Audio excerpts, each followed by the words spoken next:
Hey, what's going on, everybody? It is episode number 125 of the Audible Farm podcast, and this episode is brought to you by Couchtown Coffee. Couchtown Coffee roasts beans for you and then ships them to your door. So if you like coffee, this is the best way I have found to get it.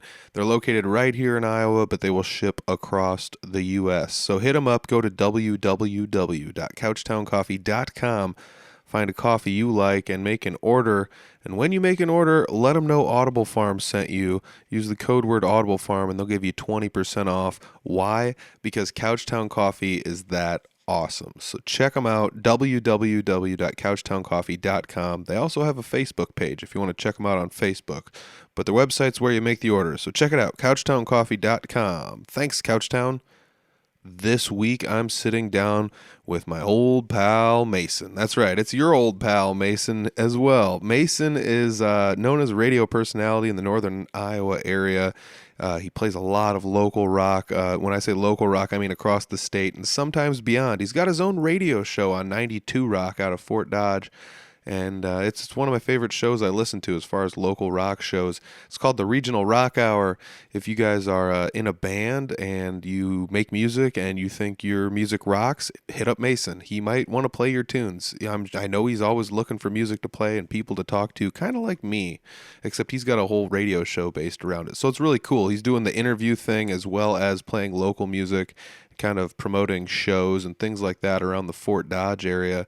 And that's, kind of where I grew up. So he's been one of those people that's kind of been on the radio the last few years, and I've known about him, and he's been there, and I've just kind of styled what I was doing a little bit after what he was doing, and it's we've been buddies ever since. I've been on his show and he's been on my show, and I love having him on here. He's so much fun to talk to, and it's fun to get him on a podcast where there's no FCC regulations necessarily, and he can just kind of cut loose. So hats off to Mason for joining me on this episode. It takes time out of everybody's day to sit down and be on an episode. So hats off to Mason. And I hope you guys enjoy this episode. This is episode number 125 with Mason. It's the Audible Farm Podcast with your host, Peter Stockdale.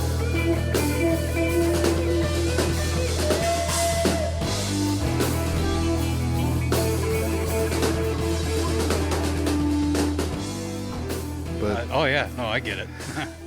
Anyways, today I'm sitting down with Mason. Mason on air. That's 92 Rock. Mason, you are the regional rock hour guy.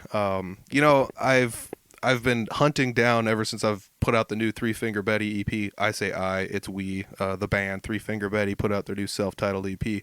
I've been hunting down radio stations trying to find, places that are playing local rock and stuff like that. And you were like the first place I found. You're right in my back door. You play music from across the state, beyond. You've been doing it for 4 years now, almost. Yeah, almost. There we go. The radio. Yeah, usually Mason's usually on the radio, so he's got a nice boom arm to hold the mic in his face. But I'm making him do it renegade style with me today. So I could flip over there to my little setup and just prop it on. yeah, you could, if you want to drag it over. But I feel the same way though. Like I've got stuff to hold it here, but we don't have a table, so it's whatever, I guess.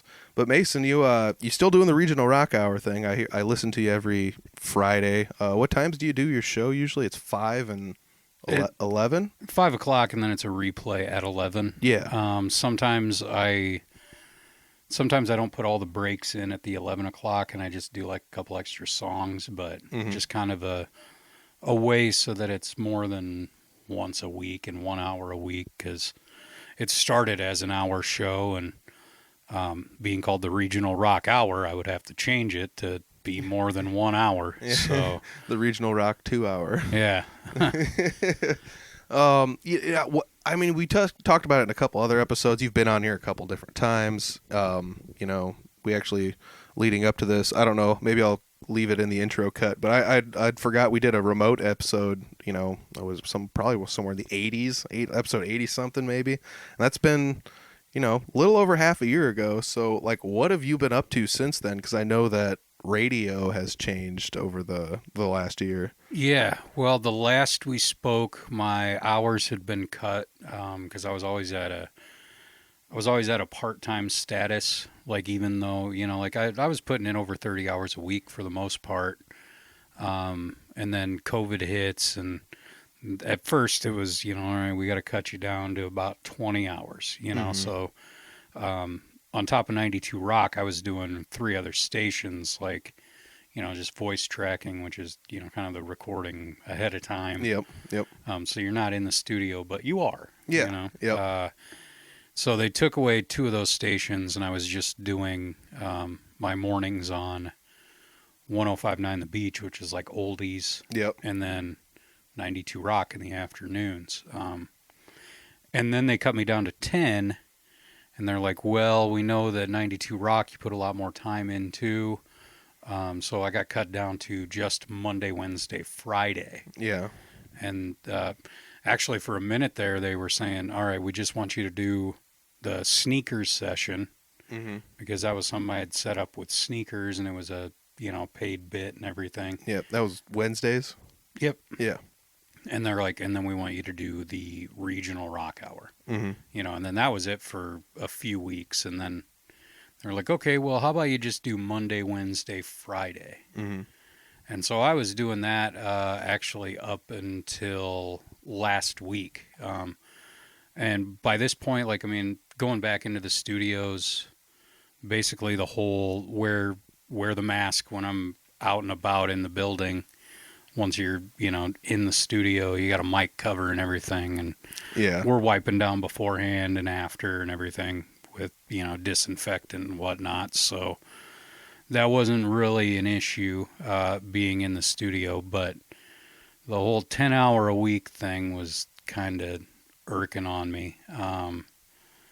Like, I had to get a part-time job since I talked to you. Like, I was delivering pizzas 4 nights a week, doing what I had to do. And then actually just this Monday, I started full-time at Alpha Media. So cool. Yeah. So like I got a promotion, raise. Dude, congrats. Full-time status. Yeah, thank you. Well deserved, because like not only do you do stuff for the regional rock hour, like you said, I mean, I obviously bypass the fact that you do stuff for other stations that are kind of within the same umbrella for Alpha Media.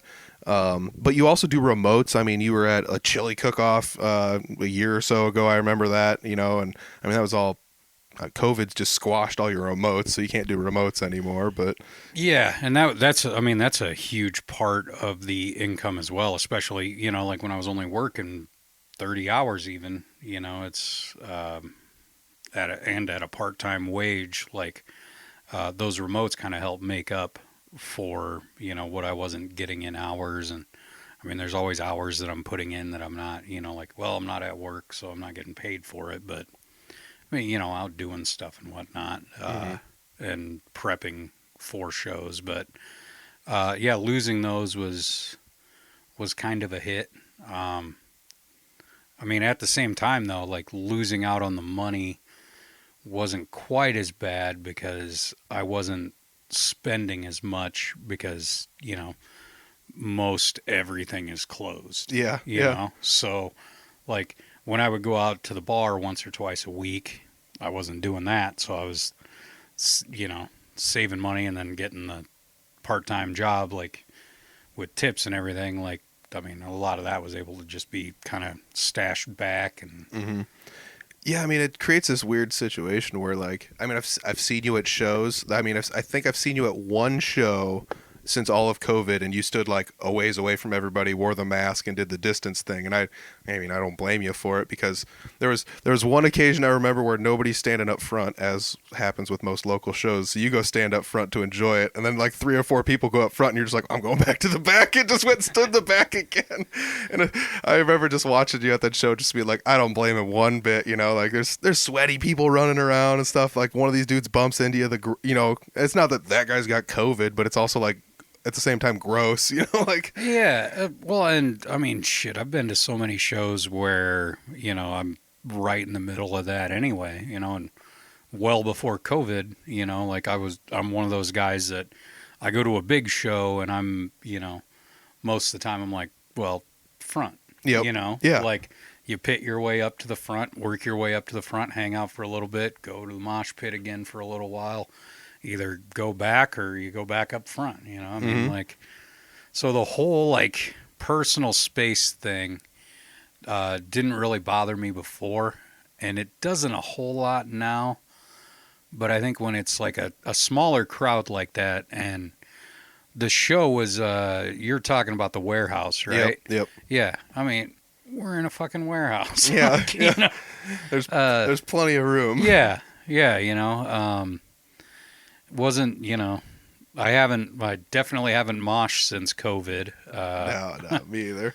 I mean, the weird thing is, like, now it's like I'm with you too, because I'm not like personal space and all that other stuff, but it's a pandemic, and now it's to the point where it's weird to see people like trying to mosh at shows, because it's just like, dude, we're not doing that anymore, you know? Yeah, not right now anyway. I mean, shit, I was getting to the age I'm too old to do it anyway. You know, just kind of, I mean, body's breaking down. The last good one I had, which, I mean, I've probably over talked about it on air doing the 92 Rock thing, is Slipknot at the Iowa State Fair. Yeah, that was, you know, I saw pictures and videos of that, and I couldn't believe how freaking packed that place was. Oh, it was wild. Like, they broke records for attendance in the grandstands.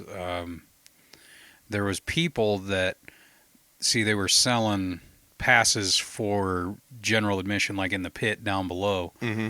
And there was people that were photocopying tickets, and they're like, hey, they're, you know, like, once you know, like all this is the pass to get down there. So, you know, like, you get in with your regular ticket, you have this pass, and you can get your, you know. And so we're like, wow, this is going to be incredibly nuts. But then it was like every other show where, no, like, once you scan it, you can't scan it again. So whoever decided to put that out there got screwed to whoever the first guy to show up with it was. Yeah. I remember that being a thing. Like, I don't know. Like, what's up, Blue? Anybody watching the video, you get the bonus of Blue being here. Yep.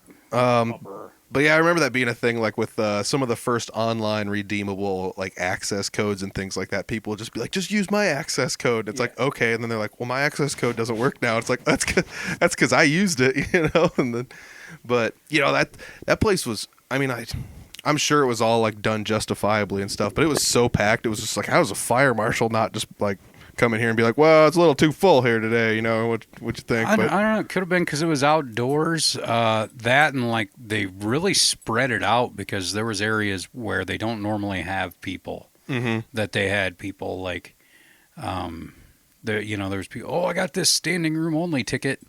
You could still see the band though, because I mean they were back where like the beer and stuff was. Yeah. You know, so I saw them a couple times going over there. The whole, you know, concert thing. If you ever drink at a concert, at least when I do, it's normally, all right, I better go get 2, and then my wife doesn't drink, so she can carry 2 for me for a couple minutes. Yeah. You know, and like, I mean, just so that you save on trips. Yep. You know, yeah. like. And I mean, I don't drink anymore. I've done that for friends too before, so it's legitimate. I've been there. I love that. If anybody's watching this video, you are getting super bonus material right now. Hey, blow. Oh man, yeah. I mean, I probably doesn't need to be said, but I should say, I feel bad about the loss of your other dog. So condolences for that. Yeah, thank you. Yeah, no, we were lucky enough to have 12 plus years with him. We got this one a couple of years ago when, you know, I mean, he was getting to be an older guy, and we're like, well, you know, he probably wants some company, and he kept him young the last couple of years for sure. Now it's about like, you know, okay, what do we go get another one so that, you know, Blue, the younger pup, isn't, you know, crazy by himself all the time, used to having someone around. And yeah. But so let's switch it back to the music talk here. So awesome. Regional Rock Hour, I've seen you doing some interviews, maybe not necessarily tied directly to the Regional Rock Hour, but you've been doing interviews online, streaming them on Facebook, streaming them on wherever you guys are streaming them, etc. And it's cool to see like videos of you chatting with other people, which I mean, I do the same thing, but mine's on Patreon, so people gotta, pay for the full video. But yours are just out there, and it's like really, I feel like it adds this extra dynamic that wasn't there beforehand to these interviews, and it's really cool to see you chatting with people. I'm sure that's something that's come along just for the sake of everybody's doing it kind of deal. It's the necessity kind of deal. But Yeah. how's it been transitioning? Oh, it's fine. I mean, it's easier to talk to somebody, than over the phone, even through video, like having that representation, you actually being able to see them, is easier than say, if you're on the phone, like, I mean, they could be in there, they could be fucking balls naked. You never know. Yeah. So, I mean, this at least, like, they have a shirt on because usually, no, it all came about. We use a site called StreamYard, which is most comparable to, say, Zoom. There's no time limit on it. The company pays a certain amount of money, and then they get it to where they don't, like, StreamYard's free, but you have to have their logos imprinted on it, unless you pay for it. And then if you do pay for it, you can put your own stuff on there. Oh, cool. So, like, that's how we got, like, the 92 Rock logo and whatnot on there. Yeah, looks really sharp, man. Yeah. It's been awesome. Like, having a company like that really helps out with resources like that. Oh, yeah. Like, I mean, I'm not going to want to pay that on my own. God, no. Yeah. I mean, I feel that way about like software to edit stuff, or just almost any software in general, just for that matter. One of the things I like to think about is the different way everyone goes about kind of doing the same thing. Video interviews are a thing, and like I for the most part just use a phone and just edit it all with a free software afterwards and call it good. But I've done this Skype thing where then you got to like mush video streams together, and it's not as easy to do it all post editing as it could be to just have it all loaded and recording automatically, and some people say switch to Zoom, but I've found issues with Zoom too. And I mean there's nothing works that good. I know some people swear by OBS, which is a software that does the whole entire streaming thing, and you can even send keys to stream to YouTube and Facebook and everything like live. So that's how a lot of people are doing their live streams. So I mean there's more than one way to eat the Reese's, that is streaming stuff. And it's, you've run into any real issues? I mean, like you said, you've got a kind of a company over top of you, which is 92 Rock or Alpha Media, kind of helping you out with the purchasing or the licensing of software. But how hard was it to set the software up? I mean, was it like a lot of days of testing, or was it kind of just plug and go? No, actually, since I was like, I mean, my hours were kind of dwindled there. Everybody else got to figure it out. And then I came in and they're like, well, here's what you do. And it's really easy. There's no software to download. It's all on a site.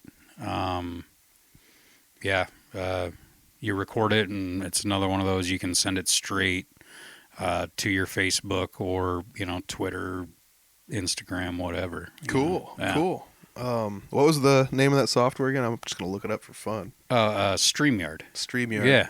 So I guess if anybody's looking for something to, Yeah, and just a site, like, you don't have to download anything. It's free if you use their logo on it and everything too. So yeah, and I'm sure you could do kind of one of those buy-in options. Like, at least if nothing else, to make it all super easy, I'm sure you could do like post editing and overlay your own logos if you really wanted to. But yeah. And honestly, I haven't done a whole lot of editing on it because the interviews are running live anyway for the most part.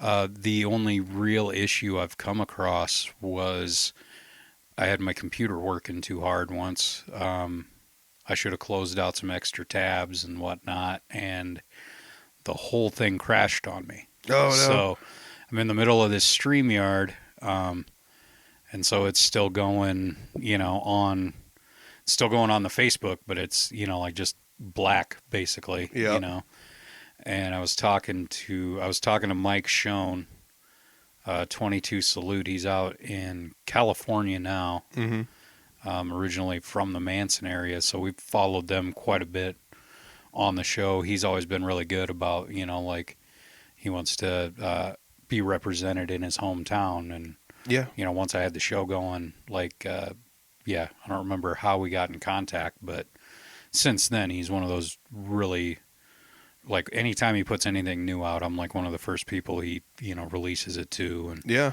so, like, we've debuted quite a bit of their stuff. But anyway, it goes out, and he's got a bunch of his California people watching and stuff too. That's neat. Yeah. And I've got this dead computer, and it's like, all right, well, I was on air, so it was all right. Well, okay, cut to break. Mhm.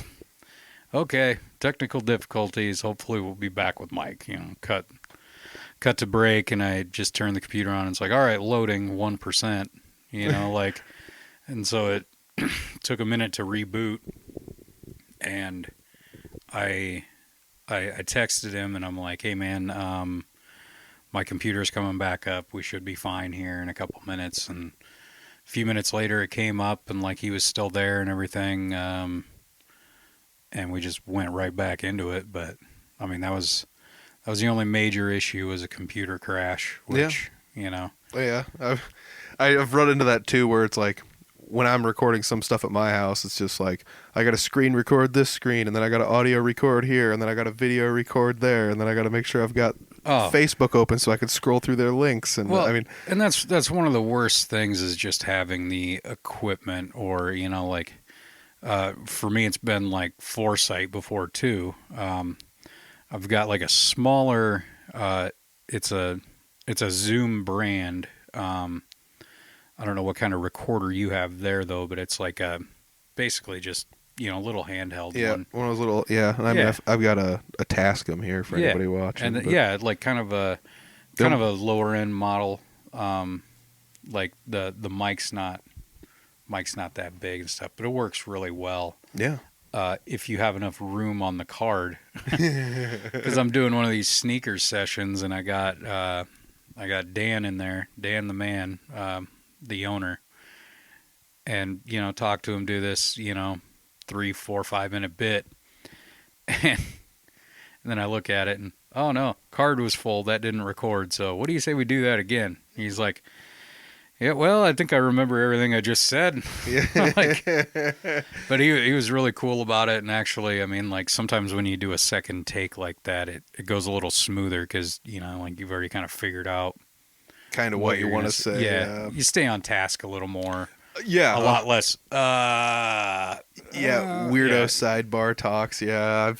I've done the same thing too. I've run out of batteries. I've had the card go full. I've ran out of battery on my phone to record video. I mean, every single thing you can imagine has happened. You just got to kind of roll with the punches too. I mean, I'm not getting paid to do this, so I'm just kind of like, whatever. But at the same time, I'm trying my best to make it like kind of, nice at the same time. But yeah. Well, I mean, even like, for the most part, I am getting paid to do it, and I mean, shit just happens. 100%. I mean, and that's the thing. Like, what can you do when you're on the clock and it's just like computer crashed? And it's like, what do you need to do your job? The computer. And it's like, well, give me just a second. We'll fix this, and you just go with it. And I mean, I'm sure you see a lot more crazy stuff. You spend a lot more live time behind a mic, and that's another thing that is the huge difference between what you do and I do. Is you spend live time behind a mic. I can post edit anything I want on this. I mean, now I am like being full time at Alpha. I'm still not on 105.9 The Beach, and I'm not on any of the other FMs. Mm-hmm. They actually put me. I'm the morning guy on AM 540. Nice. KWMT. Cool. True country. So, not my first style of music, but I've got enough respect for it, and, I know enough about it. That, yeah. And that's straight 4 hours live in the morning, doing that. So early mornings, and then 92, I'm live at least 2 hours there. So it's cool, man. Yeah, it's wild. Like, it's kind of, it really doesn't happen a whole lot in radio anymore that somebody is live that much. So yeah. I mean, that's true. 'Cause like you said beforehand, I was gonna ask you that actually. Like when COVID happened, it seemed like radio went almost completely automated in the 2000s. Why? Just pretty much because they could. Yeah. The bigger stations bought the smaller stations. It's about money. Yeah. I mean, you can pay a guy half of what you would to have him sit in the studio, and their logic is that they're doing the same thing. Mm-hmm. But when you are not live, it's not the same. It really isn't, No, honestly. because if I'm pre-recording stuff, I mean, there's a lot of times where I'll do a few different cuts of it. Mm-hmm. Because if I slip up on a word, it's fuck, Yeah. stop it. Yeah. Start over. Okay.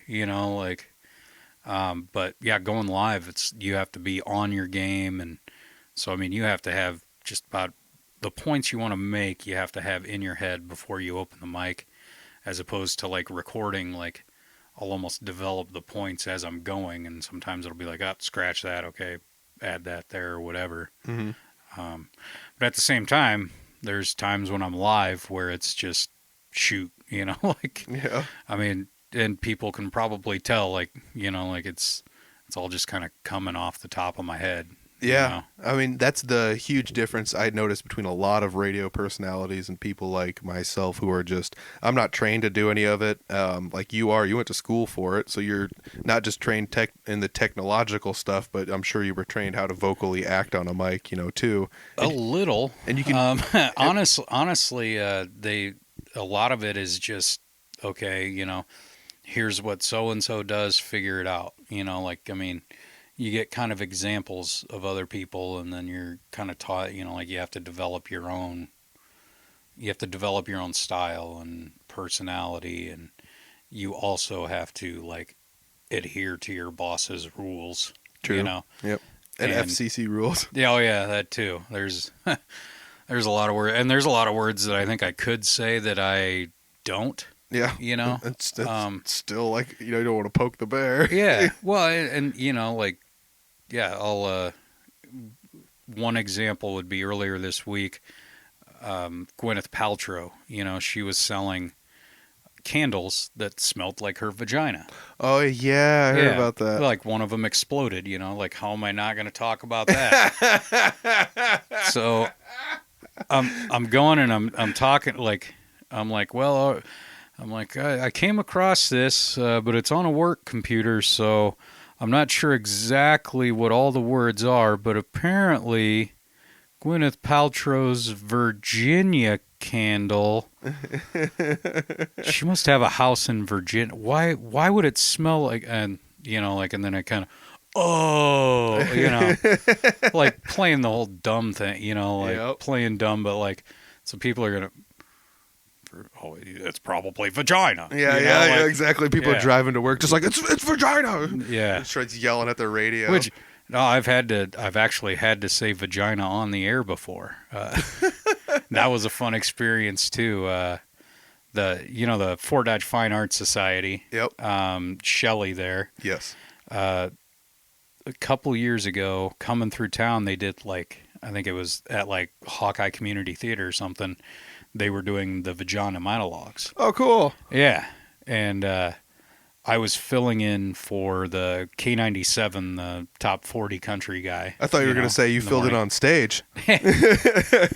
I wish. I have stories to tell. No.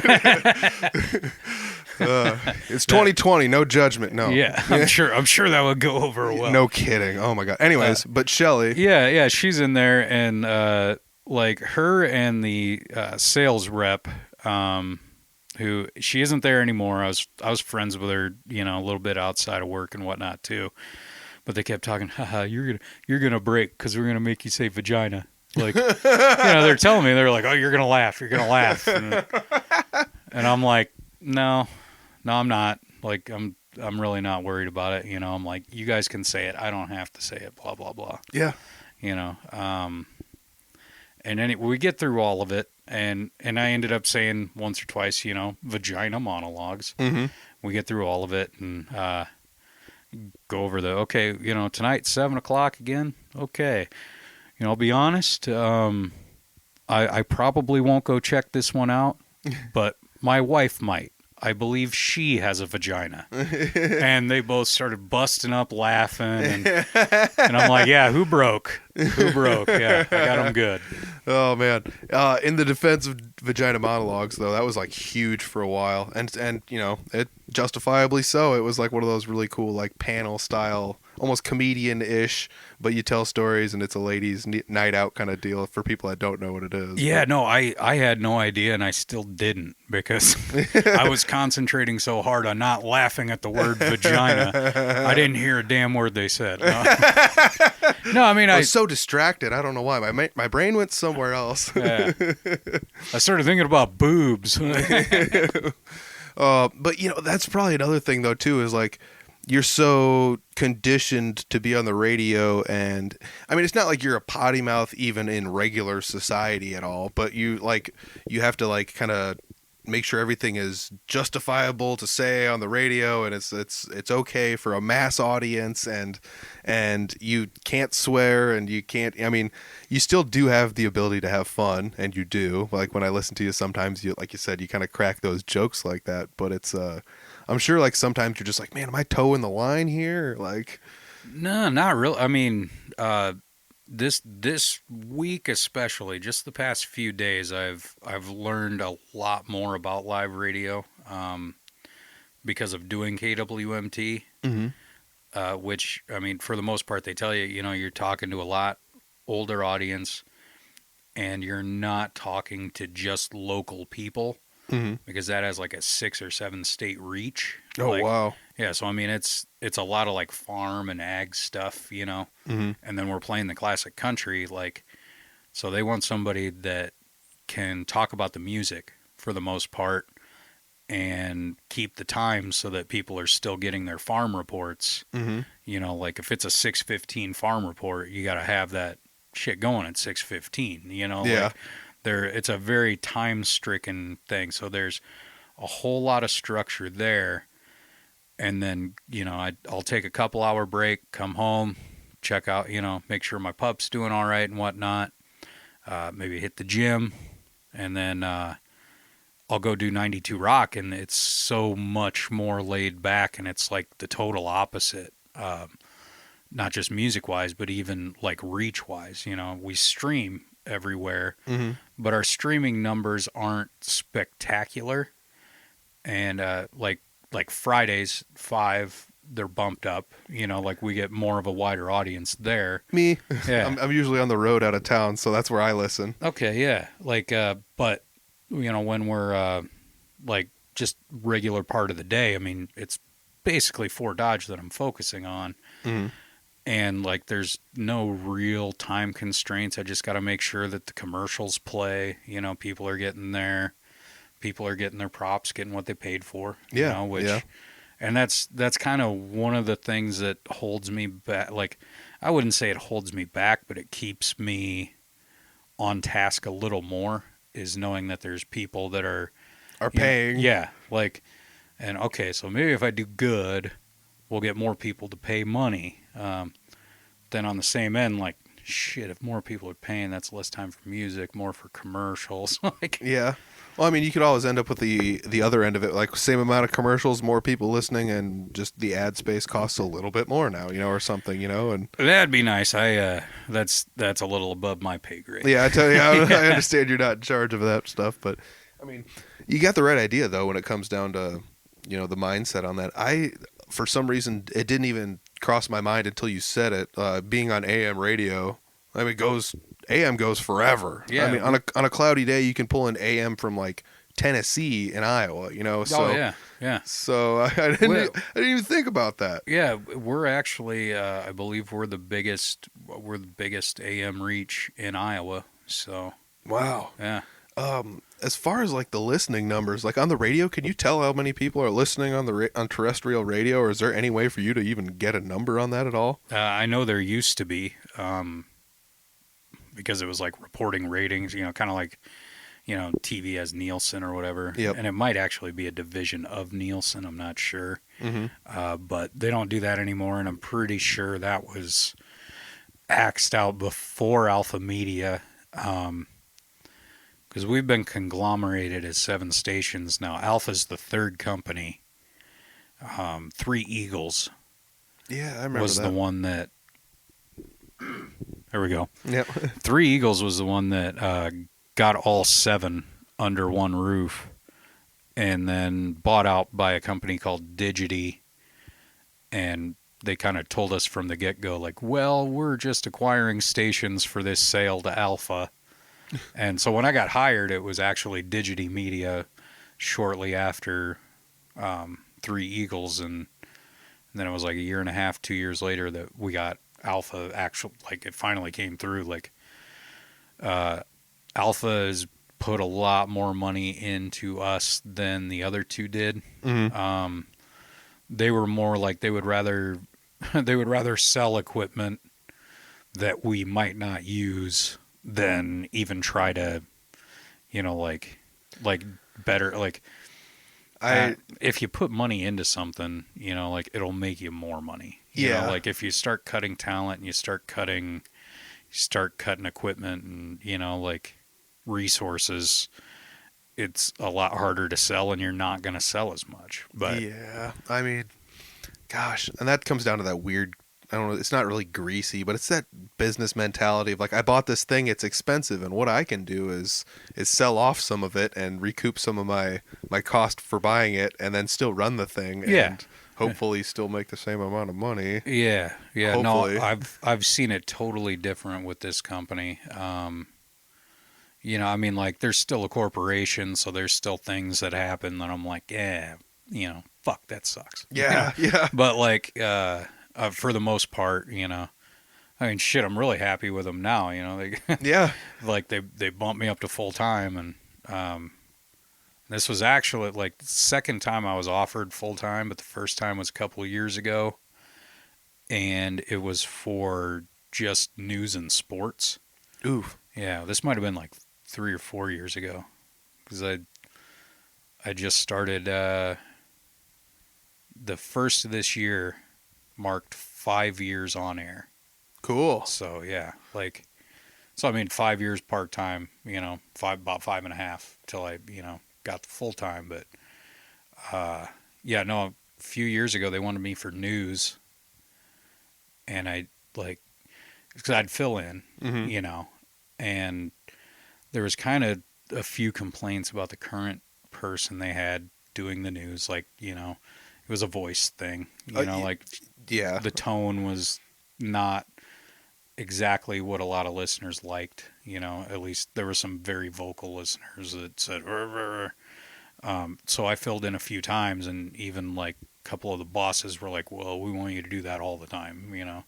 She was trying to get out of it anyway. Mm-hmm. Like, like, this job's open, like, blah, blah, blah. And I told him, like, up and down, I'm like, but I don't want to do news. Like, Yeah. like, I'm like, 92 is my place. Like, since I got there, the talk was switching the station over. Like, that was my whole thing. Like, on the forefront, I was like, let's switch this fucker over. Yeah. Like, used to be the Blaze. Let's switch the Eagle to something brand new. And yeah, so developing that was fucking fun as hell too. But it took a lot longer than we wanted it to. But Yeah, because glad it finally happened. Because it was Blaze, 92 on the Blaze. I actually have a 92 on the Blaze T-shirt still somewhere. Oh yeah, it was when I was a kid. It was cool 92. Yep. Which, I mean, like, honestly, they could have just kept doing that if they would have had a rock station on another. Like, if another station would have been rock, it wouldn't have been like, oh, 92.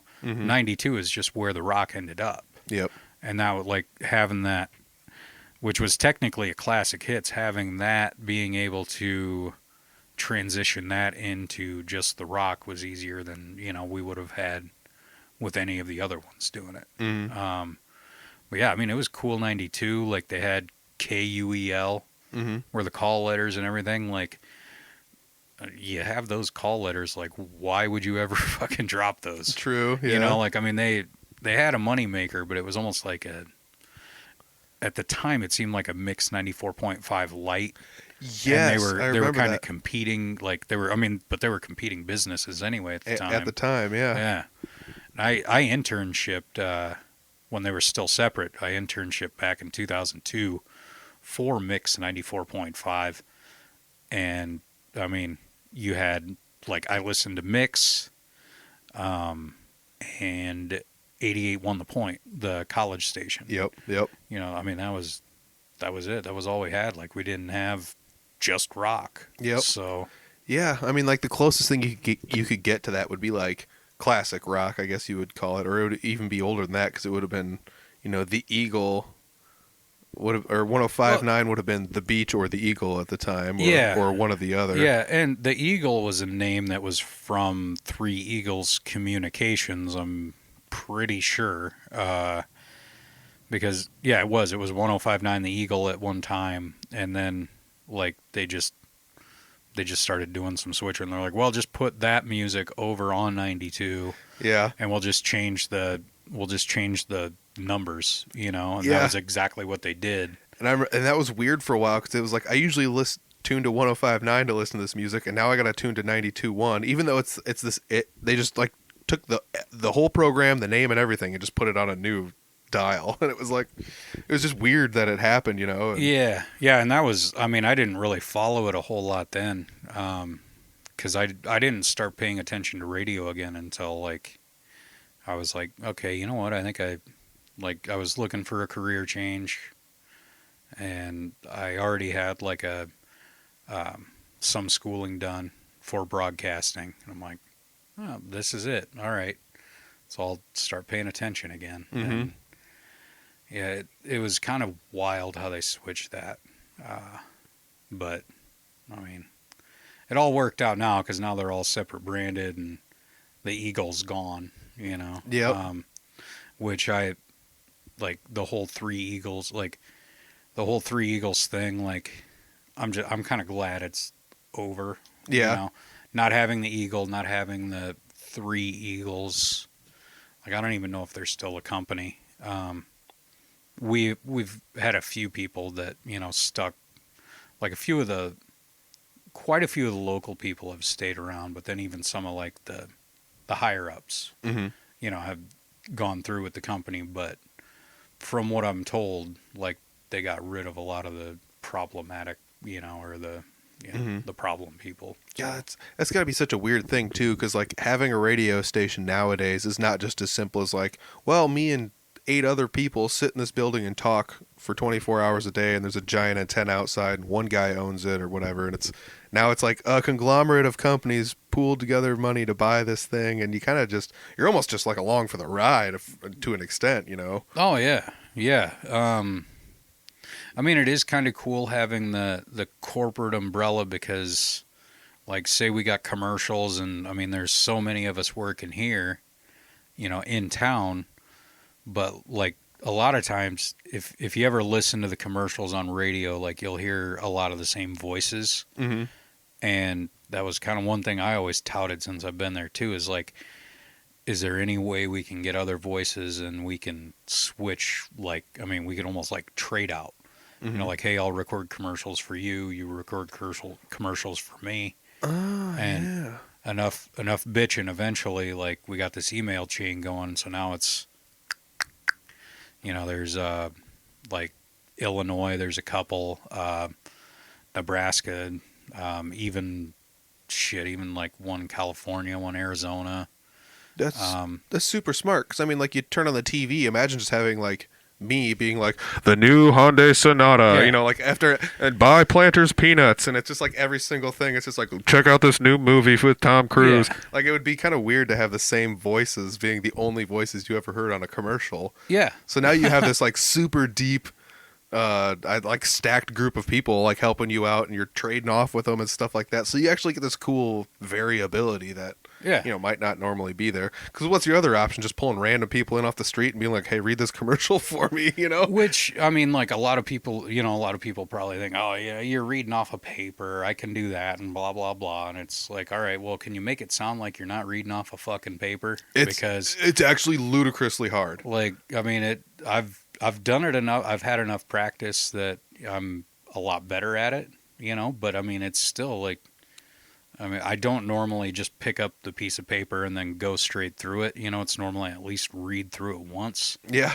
Like, I mean, that was always kind of my strong suit is I'm able to read ahead a couple words before I'm actually saying it. So, you know, like I don't stumble a whole lot when I'm reading and that was kind of one of the things with news too. Like one take, I'd usually just bang it out, especially if I'm the one writing it. Yeah. Yep. You know, like it's a lot fucking easier, but totally. Yeah. Since I started radio, that was my strong suit. I got compliments on, hey, you don't say and fuck up your words a lot, man. I like you on the radio. It's true though. I mean, obviously you do have good speech patterns. If you listen to my podcast, I mean, even on this one, there's a few times where I started out asking you questions where it was like, okay, so, well, I mean, okay, let's start at the beginning. The thing is, okay, so when you're on the radio and like I start out my questions with about 6 different starting points and then I just cut them off. Interviews are way fucking different. A lot of times I'm doing an interview and I get in my own head. You know, like I want to ask a good question because I want them, you know, to like open up and say something interesting. But at the same time, like you never really know exactly what, like I never really know exactly what to ask, you know. And True. So I'll try to kind of ask 1 or 2 or 3 questions at the same time, and then like you just answer what you want. Kind of one of those deals. Dude, I'm totally like I just did it here. But if I'm going to ask a question, I'm like, okay, so imagine you're going, okay, so like in my situation, it would be like this. And like, what would you do because I would do this. And you're already like half answering the question for him or like, you know, like you said, asking like 2 or 3 things all at once. And then you kind of like somehow try and circle it all back. But as an interviewer, I find it difficult. Like there's stuff I want to ask and there's stuff that I know other people would kind of want to hear me ask, you know, to an extent. And then sometimes stuff comes up where it's like, I want to ask this really, really wild question, but I also don't want it to be too deep where the person's like, I'm not answering that. Or like they just give you a canned response where it's like, yeah, it was good, you know? Because sometimes if you try and peel the onion too much, it's like, oh, peeled too far on this one. You know? Oh, yeah. Yeah, there is a fine line. And once you sound stupid and like, you know, somebody thinks you sound stupid, you're going to get a different kind of response out of them anyway. Yeah. I mean, to be honest, I'm not the strongest interviewer. Yeah. That's why I'd rather be on this side of it, you know. I mean, that's why. Yeah, this is a nice break. I put in a full day, but yeah, no, I'm like this is cool. I'm happy with it. That's the one reason I like this is I don't have to necessarily call myself an interviewer, but I do sit down and talk with people about what they like to do, and I don't have anybody looming over my head. No FCC, no real deadlines. I guess I could put it out late if I wanted to. Fuck. You can get away with doing that as much as you want. No, I've actually I think I've been throwing extra ones in there just because I can't usually do it. Yeah, so. yeah. Just get them in there while you can, and then you know. Have you ever slipped up on the radio and said anything? Or, like, have you ever been, like, maybe not on the radio, or, like, have you been working at a station where somebody did say something where it's just like, oops? Oh, yeah. And I've had a couple guests before that slipped. I guess that would be weird because they're not used to it, you know? Yeah, yeah. Most everybody's been good. This has only been, like, a small handful of times. Like, one guy said shit, you know, like, and it was... just pass right over it, and that's the first thing they teach you, like, is if it happens, like, you don't draw any attention to it, you change the subject, or, you know, like, you just move past it like it didn't happen. Yep. You know, and so I think Clint Riedel, yeah, he was back in a corner, so I don't know how well the mic picked it up, but he said fuck. I didn't get in trouble for it, because probably, you know, anyone listening, like, we just went right over it, and yeah, it didn't get talked about. I think like we had a fuckload of people in the studio at the time. Actually, I believe it was the night before Patty's Pub's very last night. Oh yeah. So we had the Ramblers in there, and the Ramblers played like the night before, and then we had MGC. Well. At MGCC and Brutal Republic in there, and then Clint came by, and Gina, that was the only time she's actually been in there. you know, doing the radio thing. And like, you know, she was a sponsor of the Regional Rock Hour. Yeah. She was like a big reason that the Regional Rock Hour got on the air. Yeah. Was because, like, you know, I had the idea for the show, and taking it to my bosses looks a whole lot better when, Somebody's I putting- already sold it. Yeah, somebody's So- got money down on the table Yeah. behind it. It's kind of nice. Yeah, you know, and so that's how I was able to, on a classic hits station, that's how I was able to put the local modern rock, you know. Uh-huh. So, and that's real. That was the main selling point when it came to 92 Rock was, well, look at the response of the Regional Rock Hour. That's modern rock music. Yeah. And, well, yep, good point. That, and they realized, like, okay, we got an oldies, a classic hits, and whatever the fuck Sunny 99.7 is. You know, your at work radio station. Yeah. So most of that's older too, and Yep. it's like the lighter stuff of what like 92.1 the Eagle was. Which that really people started bitching about that once I got my hand in the music department and started adding shit in. I'm like, well, you know, the Ramones were the 70s, so we should probably add the Ramones, Motorhead.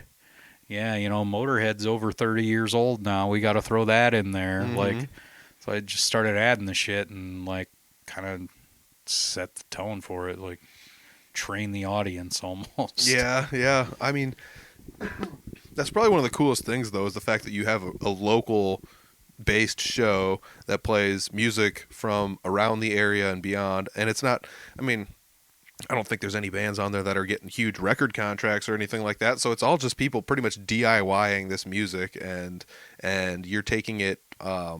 You know, people can solicit music to you if they want. You know, send it into 200 North 10th Street.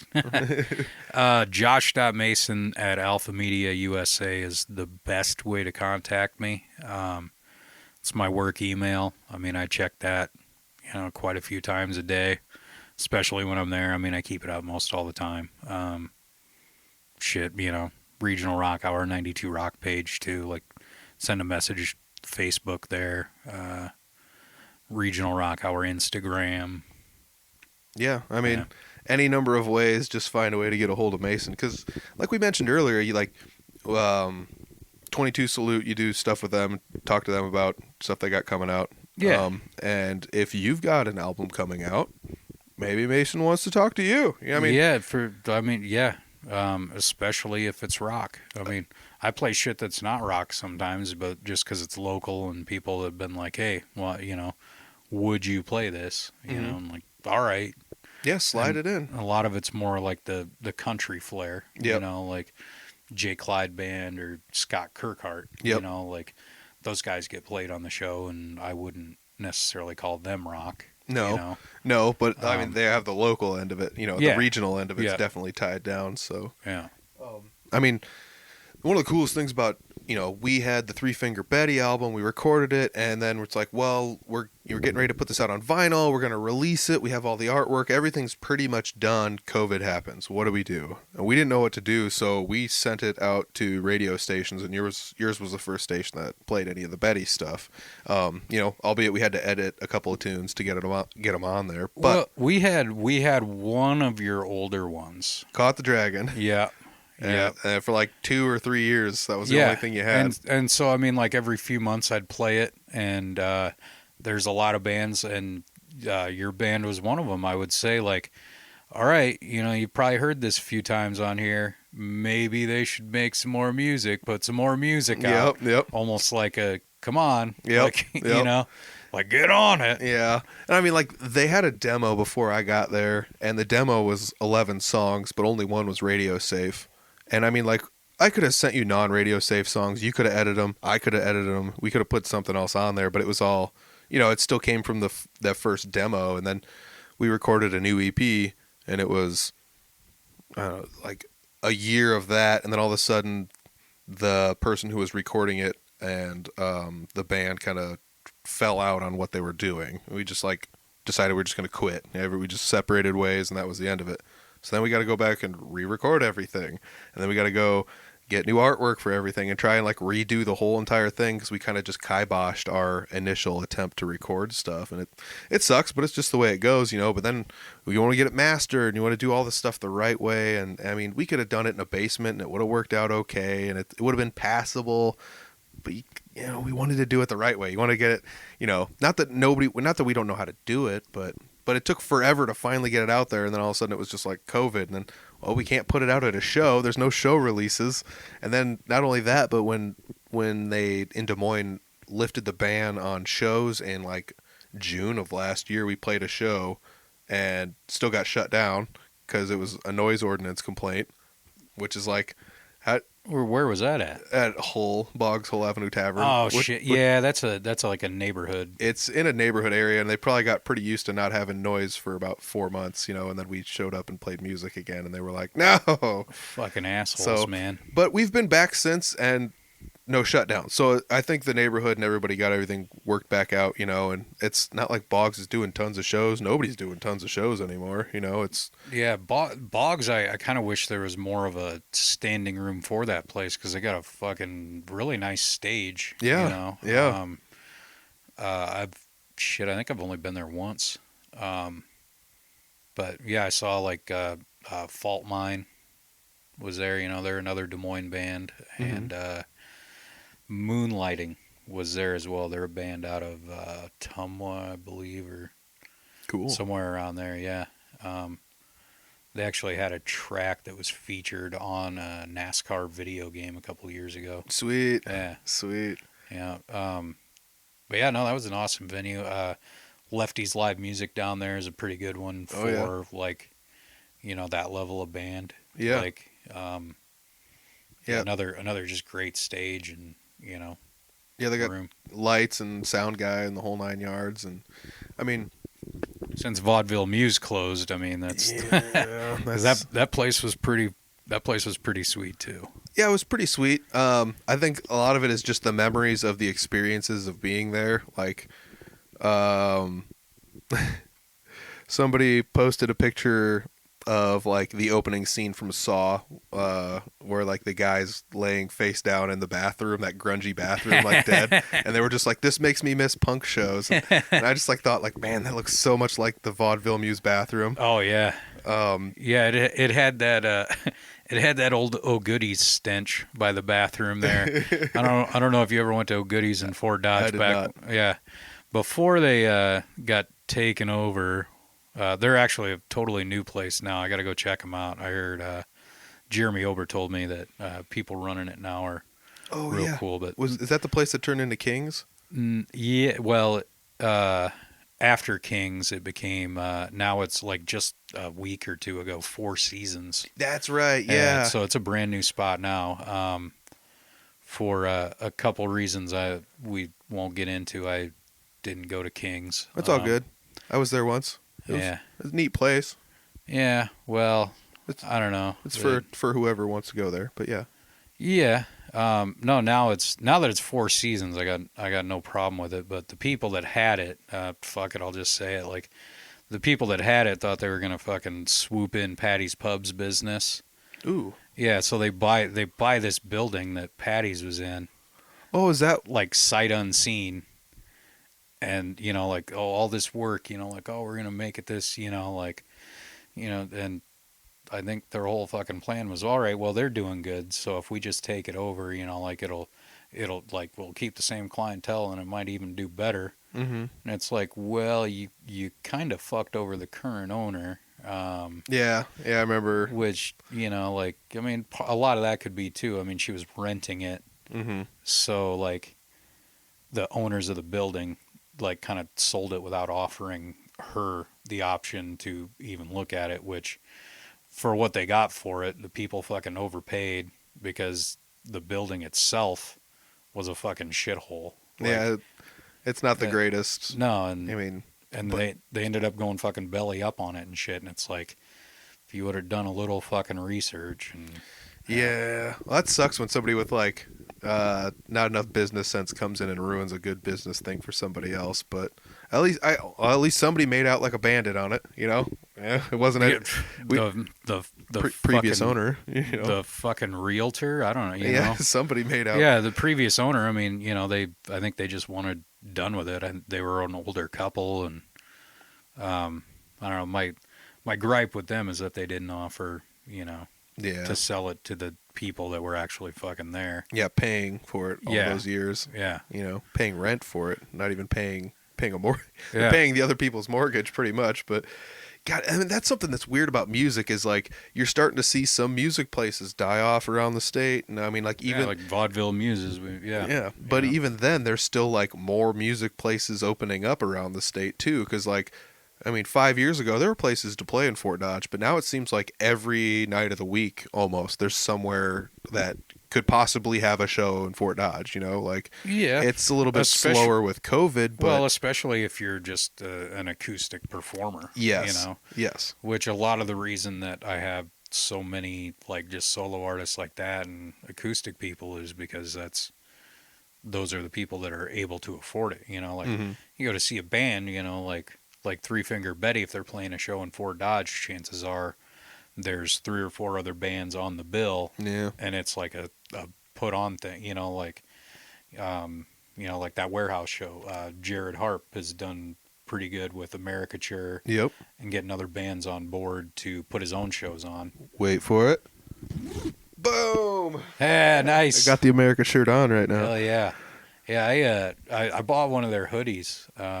The hoodies are cool. Yeah, the fucking comfortable as shit. Yeah, oh man. Yeah, I like the style on them with the white on black. It's like white drawstrings maybe on it or something.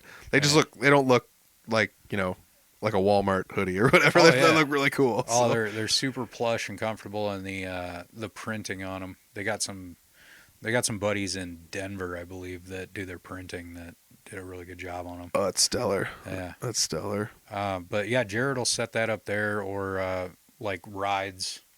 I think it's been a while since they've done anything there, but Rides, Oh yeah.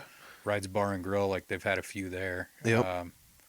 I know upstairs at the Eagles, at the ballroom up top, they've done a couple up there. Yeah. I mean, I've played up there with Three Finger Betty, but like you said, it's the acoustic acts, the new country. The less people you have to drag into a place, the better. If you're a musician without a drummer, like you'd probably be well pressed to come up to the Fort Dodge area and try and crack into it once a month or something, because there's places to play. Oh yeah, well, and you can't forget about Sneakers Eatery and Pub downtown Fort Dodge. Yes, absolutely. Yeah, no, another company that's been just really good to the station and me in supporting like live music and all that. I mean, shit, COVID happened. Like, if I hadn't had Sneakers on board, like I don't even know if they would have kept me around. Yep.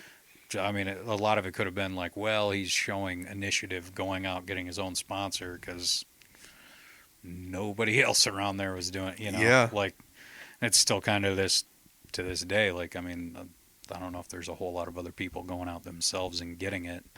True. I don't know all the inner workings, and like Jane E. Morgan might be going out there and, getting Subway's sandwiches or whatever.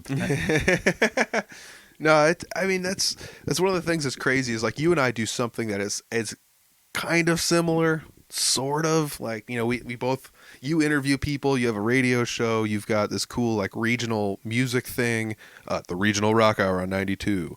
So your 92 Rock. I need one of those shirts, by the way, still, if you have any. But oh no, actually, they're all gone. Yeah, the last time we did an online store, so it was all just like ordering them. I got a couple for myself. I got like one for my wife, and I did a couple giveaways that, I mean, like they came out of my pocket just because they were Regional Rock Hour shirts. Mm-hmm. So like that was kind of, it's good to get my name out there on some advertisements to the guy that I did one call in during the show, and it's Friday at 5. So you never really know if it's somebody that tuned in for that or if they're just listening. Mm-hmm. And like, oh shit, something free, Yeah.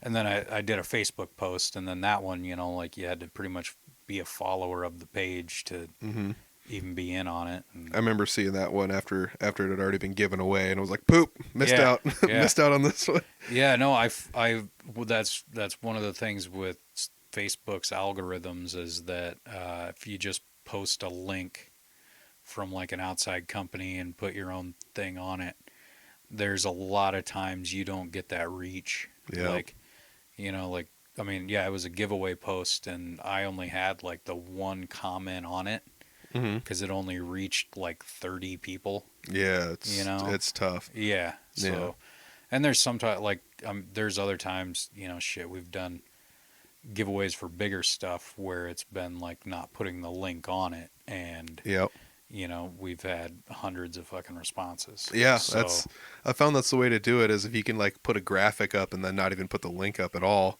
or maybe just put it in the comment section, or make it so obvious that it's like you'll be able to find this without a link kind of deal. Yeah, or I don't send fucking Mark Zuckerberg an envelope of money. Yeah, even that doesn't work too well. We've cleared an hour here, and let's see. Yeah, well, we cleared an hour. We definitely did it.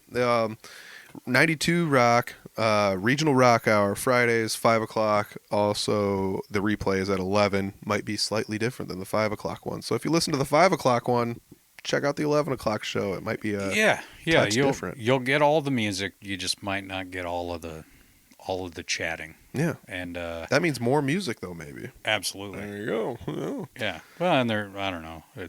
There's times, too, I'll drop a couple after 6 o'clock and say, fuck it, like if I don't get to everything. Yeah, true. So then the 11 o'clock might get cut off because I don't sit in there and fucking play it. That shit's automated. Yeah. The late night one is automated, yes. Like, no, it's live again. I just say the exact same thing over. Yes, that's you reading off the prompter. No, like, once again, any bands that listen to this, if you've contacted me and you're like, hey, I got a new album coming out, you're from the Iowa area, you play rock, punk rock, rock and roll, hard rock, heavy rock, new rock, alt rock, anything that's... Fucking country rock, man. Yeah, do that too. I mean, hit up Mason. You never know. What's the worst he's going to say? Say no? Like, and I don't know if anybody that you've said no to. But... No, if I don't like your music, I will pull your pants down and cut your dick off. Yeah. There you have it, ladies and gentlemen. Straight from the mouth of babes. I don't do that bullshit. No. Should probably throw in there again one more time.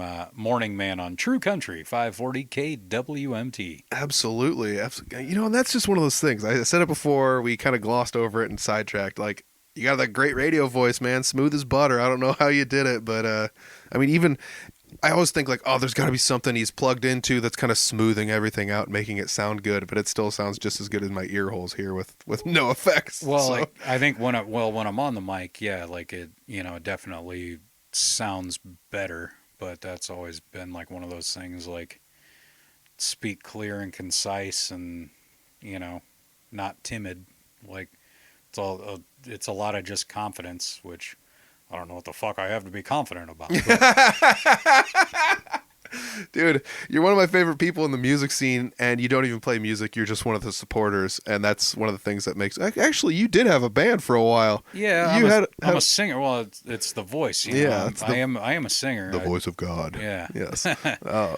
I'm a singer. Actually, I think that trophy right there next to you, which probably looks like you can't quite get it on the video there. Yep. That's like, I think 4 or 5 years running, we were the showmanship at the chili cook-off. Like, we've actually won for the chili a few times too, but we always took home the first place for showmanship, just doing a basically a parody song like about chili. And it got to where they were expecting. It got to one year there was a fucking blizzard, and they came over, and nobody else even, like, few people had signed up beforehand to do that part of it, because I mean, shit, it comes with like a check too, and chili ingredients, I mean, you got to pay for that shit yourself. So, yeah, like, it was a blizzard. Everybody else just said, no, we're not doing it. So when they came over to hear our song, they brought the fucking trophy with them. And I'm like, oh shit. All right. Well, did we get the second and third place one too? Because we're the only one. You walk out like Owen Hart with Slammies. Yeah, basically. We're open. So, oh man. No, and then that year I was like, well, shit, let's just play last year's song. We can keep this one in the bag. And like, no, fuck it. Each year we should probably come up with a new one. Oh God, that's gold money, yeah. dude. It's gold money. That one was Jolene. We just changed it to be Chili. Dude, God damn it. It's so simple and brilliant at the same time. It just makes me smile so much. Like, that comes back to, you're one of my favorite people in the music scene, man. You have a good time doing all this stuff, and you're fun loving dude, and I dig it, man. I really dig it. Dude, it's awesome to be here, man. If I didn't like what I did, you'd probably be able to tell. Because that's, I mean, like, you know, past jobs and shit I've had, like, there's times I absolutely fucking loved it, you know, and like when I'm happy in a place like that, I'm, you know, like, easiest guy in the world to get along with. But once something irks me, I'm kind of a fucking dick. Yeah, so. Yeah. No, I don't blame you in that sense, though. But dude, you're doing great. Full time at the radio station now, morning guy, and you got the regional rock hour and afternoon gigs on 92.1. So, dude, congrats. You deserve it. You deserve all that stuff. People, hit up Mason if you got music that you want him to play. Regional rock hour. We're out of Fort Dodge. I say we. It's not me. It's you. Regional rock hour's out of Fort Dodge. Hit up Mason. He's the man. Check out Three Finger Betty's new album. It's okay. Appreciate it, Mason. Give me one of these elbows here. Boom. All right, we'll check you later, buddy. Later. That was a pretty fun episode. The two of us just kind of sat down and winged it, and we didn't really have too many plans about where we were going to go, and we found great topics of conversation, and that's what I'm looking for. I'm looking for great topics of conversation with great people, and I'm just looking to get everybody to know everybody in the area. And you know, even though Mason's on the radio and he seems like this mythical person that you just can't reach out to and talk to, boom, perfect example. He's a great guy. He's easy to talk to. And we just hem-hawed for like an hour about, well, not about nothing. I mean, Mason's got cool stuff going on. He's full-time at the radio station now, and well-deserved too. Congratulations, Mason. I really appreciate everything you do for the music scene and beyond. Everybody around the area really, really kind of likes Mason, and for good reason, too. It's not just because he's the radio DJ and we have to buddy up to him. He's actually a cool guy, too. So I mentioned it in the podcast. I mentioned it in the intro. If you have music, if you're in a band and you rock, and you guys maybe rock and roll, or heavy metal, you know, punk, things like that. If you rock, hit up Mason. All the links are down below, and you should go check it out. It's a really fun thing. He's got that radio show. Lots of places have radio shows, but Mason's is one of my favorites. It's probably has something to do with the fact that I've been listening to it for so many years. And, you know, it's really funny because, like, even when I joined Three Finger Betty and we tossed him a single, he's even comfortable enough with me to give me some guff about the fact that, like, we gave him a single and then it was just like, well, 3 years later, here's the next song. And it's like, it took a while, you know, and even on the podcast here, he gave me a little bit of guff about it. So, you know, that just comes back to he's a fun guy. I like hanging out with him, and I think everybody else probably really does too. So if you guys like this episode, hit him up. All of his links are down below. Give him a follow. Give him a like. Like his show, the Regional Rock Hour. It's a really cool show. I'm not just saying that because he was on the podcast. I listen to it every week, and I even mentioned it in the episode. I listen from my phone, so there's a lot of people that are just like, 92.1 needs a better tower. I can't get it out in the country. And it's like, well, I listen on my phone, so I'm pretty sure you're near Wi-Fi, and you can just click the link right there on the Facebook page, and it takes you, for the most part, to the website, and you can just listen to it right there. So check out the Regional Rock Hour. It's every Friday, and Mason's a cool guy. And while you're checking stuff out on the internet, go to audiblefarm.com. Check out all the stuff on Audible Farm. There's links to all of the links we have there. Social media, YouTube pages, and an online shop, and more. So check out audiblefarm.com for all that stuff. The online shop, actually, in the last month or so, has been going pretty well. So hats off to everybody that's bought something. I've sold out of a couple different items in the last month or so. So check for availability on there. I will be getting some new merch soonish. I can't guarantee I'll be getting more hoodies. So if you want a hoodie, you might want to snag up a hoodie, because I can't guarantee you I'll get any more of those until maybe next fall. I might get more. I don't know. But as of right now, there's no real plans.